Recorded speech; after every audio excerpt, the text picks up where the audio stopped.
Roger Marshall is here, U.S. Senator from Kansas, which has a state with significant amounts of farmland, joining us from the Capitol. Good morning to you, Senator. What do you make of this move that was announced by Secretary Rollins, and obviously specifically for your state?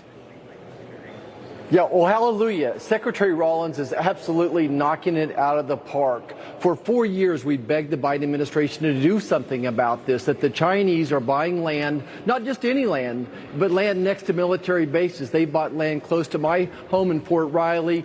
Think about Whiteman Air Force Base there in Missouri. The Chinese purchased land there. That's where the B-2 bomber took off from to bomb the Iranian nuclear weapon site as well. So she's knocking it out of the park. So going forward, she's going to be able to decide as purchases are being made if it's a threat to national security. Look, food security is national security. The rest of the country's waking up to this, but President Trump is well aware of it, and they're going to do something about it. Sure. You know, what you just mentioned there, the concern about purchases near military bases is also shared by the Defense Secretary Pete Hegseth. Here's more on what he had to say about that.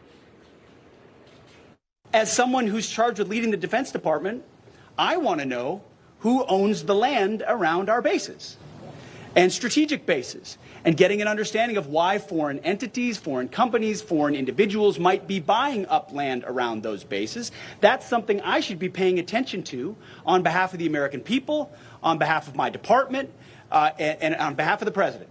It's common sense. You know, and those definitely sound like fair questions, Senator, but could you explain how common something like this is? I mean, is this a real issue? Certainly there's hundreds of thousands of acres owned by Chinese nationals. I mean, in most every state. I'm thinking of the map. I wish you all could just put it up. A map is showing where all this location is, all the land that they purchase across the country. But beyond the land, think about this. Smithfield is owned by the Chinese. It controls about a fourth of the pork processing. JBS, owned by a Brazilian company, about a fourth of the meat processing as well. So it goes beyond that. We come back and should talk about bioterrorism.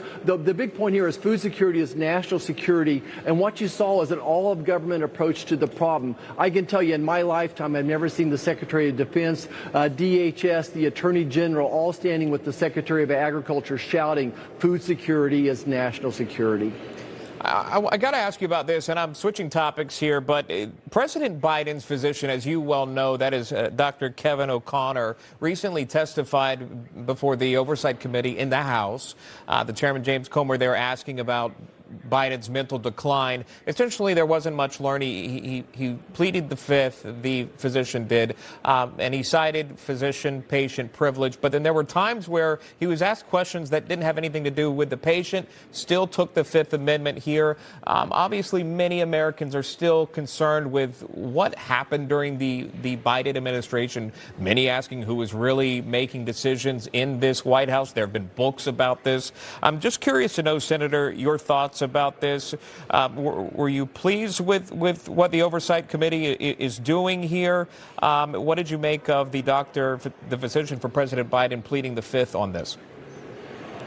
Well, so obviously I'm a physician as well, and I'm horribly disappointed here is that the legal precedent outweighs the ethical relationship between the doctor and the patient. So I'm an OBGYN, and the best analogy I can give you, a patient comes in to see me in the morning and they went out and murdered somebody in the afternoon, they're charged with murder. So I have an ethical obligation to protect that person's privacy, but if I'm subpoenaed, then I have to answer questions that would pertain to that. So if they ask me questions about their mental health, I need to answer that. Now, if they would ask me, was that person had a baby before, they had a miscarriage before, have they had an STD before, I would say, look, I don't need to answer that question. It has nothing to do with this case. So I'm horribly disappointed that this doctor would not testify. I think it's almost an admission of guilt that he's not willing to testify as well. Where there's smoke, there's fire. I have full confidence in Jamie Comer over there, the chairman of the committee, to get to the bottom of this. He's got a lot of work to do. Where's the paperwork that would demonstrate that they had conversations with all these people that Biden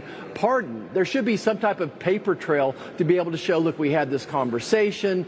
This was the president's reaction. That's out there. So we'll get to the bottom of it. Jamie will do a good job. Yeah, that's a very interesting point. We do have to leave it there for time's sake. Kansas Senator Roger Marshall, thanks so much for coming on today.